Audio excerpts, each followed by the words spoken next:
ناظرین، اسرائیل کی ناکامی کی گواہی آنا شروع ہو چکی ہے۔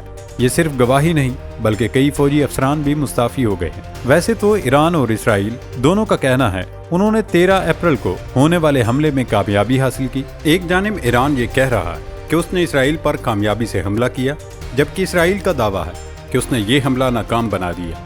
اسی طرح 7 اکتوبر کو حماس کے حملے کے متعلق بھی اسرائیلی فوج کے سربراہان کے استعفے آ رہے ہیں۔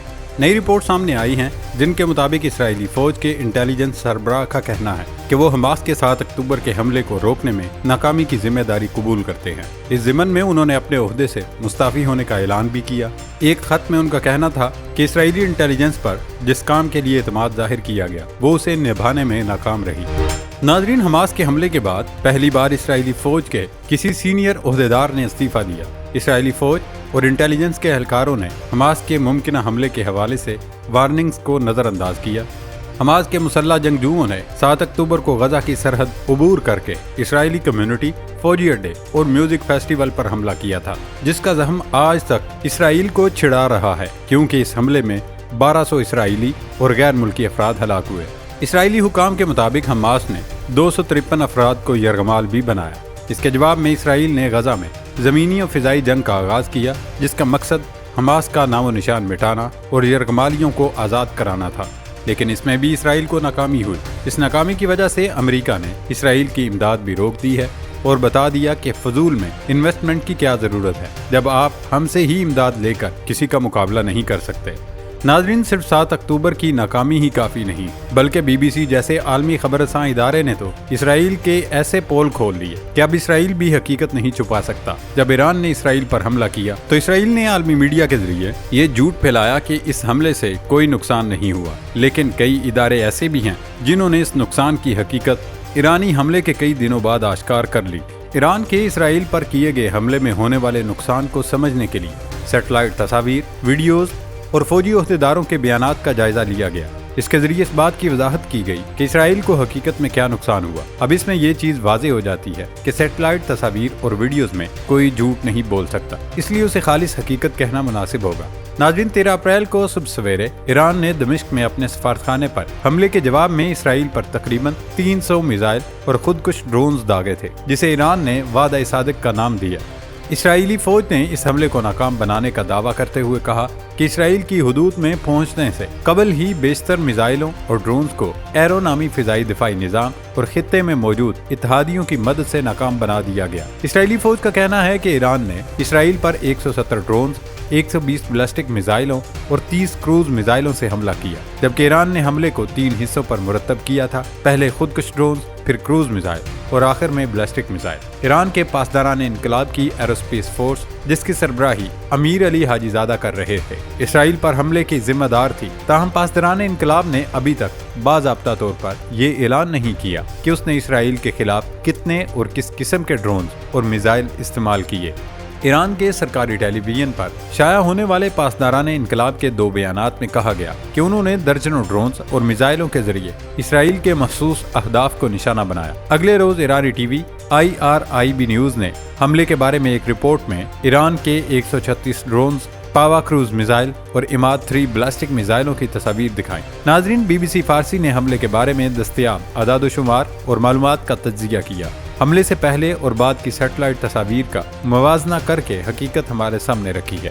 سیٹلائٹ کی مدد سے حاصل کردہ ان تصاویر کو اکثر کسی ایسے حملے میں ہونے والی تباہی، اہداف پر آنے والی ممکنہ تبدیلیوں اور حملے کی علامات سے موازنہ کرنے کی ضرورت ہوتی ہے۔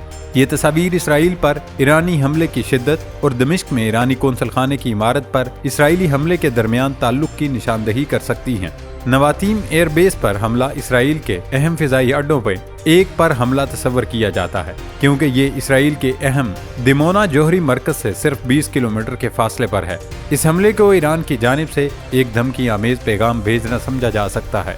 دوستو، ایران کا اسرائیل پر حملہ یہ ظاہر کرتا ہے کہ ایرانی میزائل ٹیکنالوجی کی صلاحیت، جس نے ہمیشہ مغرب کو تشویش میں رکھا اور مغرب نے اسے جوہری ٹیکنالوجی کے حصول سے روکنے کے لیے مرتب دیے گئے joint comprehensive plan of action کی قرارداد کے تحت میزائل ٹیکنالوجی سے روکے رکھنے کی کوشش کی۔ اس حملے سے یہ بھی ظاہر ہوتا ہے کہ ایران نے اسرائیل کے شمال اور مغرب کو نشانہ بنایا۔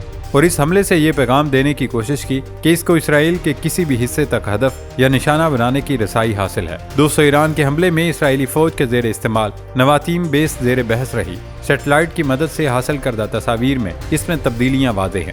اسرائیل نے بھی اس اڈے کو معمولی نقصان پہنچنے کی تصدیق کی۔ نواتیم ایئر بیس وسطی اسرائیل، جنوبی مغربی کنارے اور بحیرہ مردار کے مغرب میں واقع ہے۔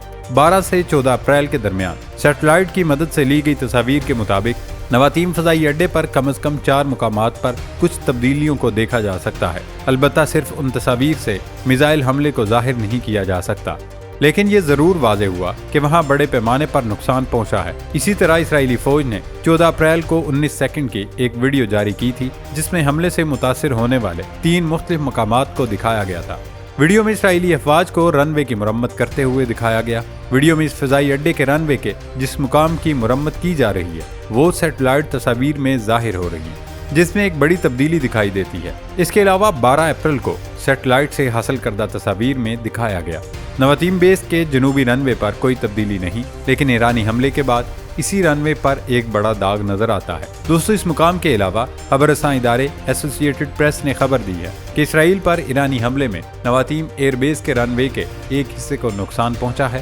اسرائیل نے اس نقصان کو معمولی قرار دیا اور اسرائیلی فوج کی 19 سیکنڈ کی ویڈیو میں یہ دکھایا گیا کہ لڑاکا طیارے فضائی اڈے سے اڑان بھر رہے ہیں تاکہ یہ پیغام دیا جائے کہ اس حملے سے اڈے کے امور میں خلل نہیں پڑا۔ لیکن اب یہ واضح ہو گیا کہ کیوں اسرائیلی فوجی سربراہان مستعفی ہو رہے ہیں۔